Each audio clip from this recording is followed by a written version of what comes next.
We'll now start the press conference with FlyQuest. First question from Pentaku.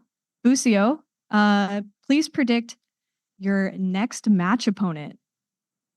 Who is it between? I believe it's between what, AL and Isn't it just T1? Isn't it T1? BLG?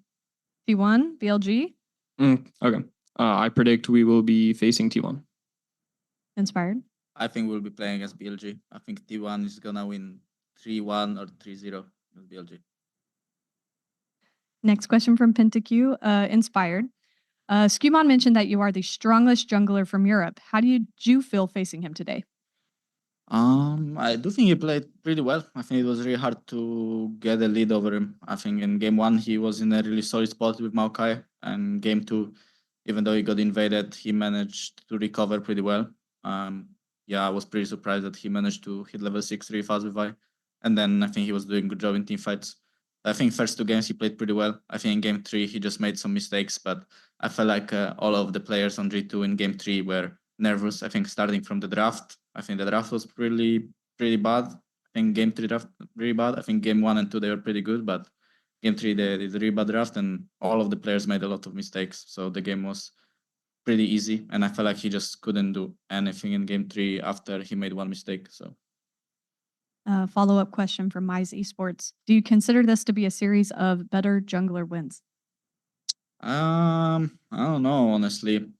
I feel like it is maybe, but it's not like he had much counterplay. I think he was just doing his job. I think his teammates sometimes just inted a bit too much. So that happens when you feed the jungler. Next question, also from G2 Esports, over to Busio. What was the idea behind choosing Bard in game 2? At the beginning of the lane, it seemed like you wouldn't have an advantage, but you performed very well in the fights. So what was the strategy? The strategy was just I like playing Bard, and it was a reasonable spot. It wasn't a very juicy one either for the lane. It was pretty solid for the game, but it wasn't the best pick. I just kind of felt like playing it. Next question from Namin, inspired. The only other best of 5 win you've taken over Caps was in 2021 spring, an infamous year for the Western GOAT. Yeah.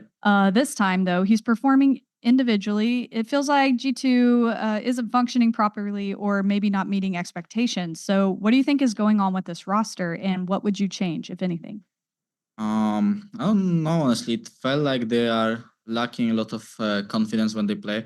But it's also really hard to perform well at the international tournament when your jungle and support are like rookies. It's I'm pretty sure Rabrov and Skimon never played at international tournament, so it's not easy to go into that and play very well against the best teams in the world. So I feel like they need some time, and eventually they will play better, because I don't think they have like bad players. I think they just were a bit too aggressive when they shouldn't be playing aggressive, and they played a bit too passive when they could pressure a bit more, and they just made some silly mistakes. And it seems like they are also not very confident in themselves after probably losing the final and not having, I assume, not having the best scrims results. Seemed like they were not super confident. Next question from G2 Esports. So looking at both FlyQuest series, where do you think your most notable evolution was, and what do you think is still missing from the team?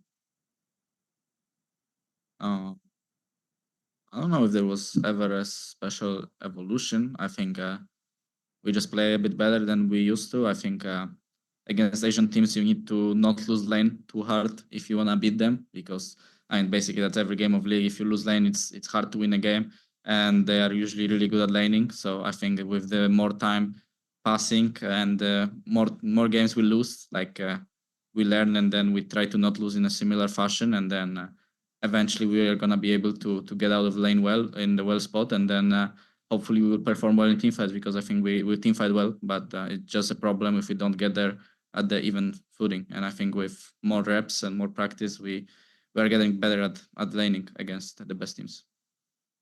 Following up on that, how would you compare your performance today versus the one against anyone's legend? What did you think changed between the 2 series? You want to answer? Sure. I mean, AL is a much stronger team than G2, so it's possible we didn't play much better, but we definitely reviewed the games from AL and did small improvements. And yeah, the main difference is the opponent's skill level. But also we did learn some valuable things, especially me, about like how AL was using their vision when they were in winning positions. Yeah, for me, I don't know. I felt like maybe I even played a bit better against AL, but opponent was like not giving any openings. I felt more like as a driver during the game against AL. Here against G2, the game was kind of chaotic, and we were winning the fights kind of easily as well. They were just giving the fights away, while against AL, they never gave us a fight for free that we would just win. Um, so yeah, yesterday the last time against AL, I was really focused. Today, I felt like I was focused a bit less, but the game was easier. I think they were just a weaker team. They didn't have that good of a plan, and AL was like they were planning everything ahead. It felt like just from the beginning when their jungler was pathing to the same side as me, and he was getting leashed on the buff in order to be there a bit faster and contest me. I already knew that they have really good planning, and it's gonna be a really tough game. But yeah, and it happened pretty much every game, and it didn't happen against G2, so it just felt a bit easier to play.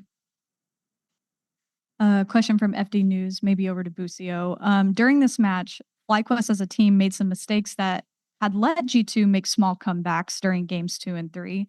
But what are your thoughts on how G2 didn't seem to punish those mistakes? Yeah, I mean, as Inspired was saying, G2 just isn't that confident, and they weren't really using their winning positions to put us into bad spots. I mean, they did do a couple things, but then they either messed up mechanically or we outplayed them.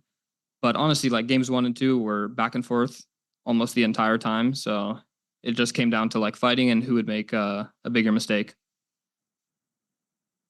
And finally, over to Inspired from Namin. Tomorrow, your former teammate Jojun will face Hongq, who has received a lot of praise for his performance against Faker. How do you think that matchup will go?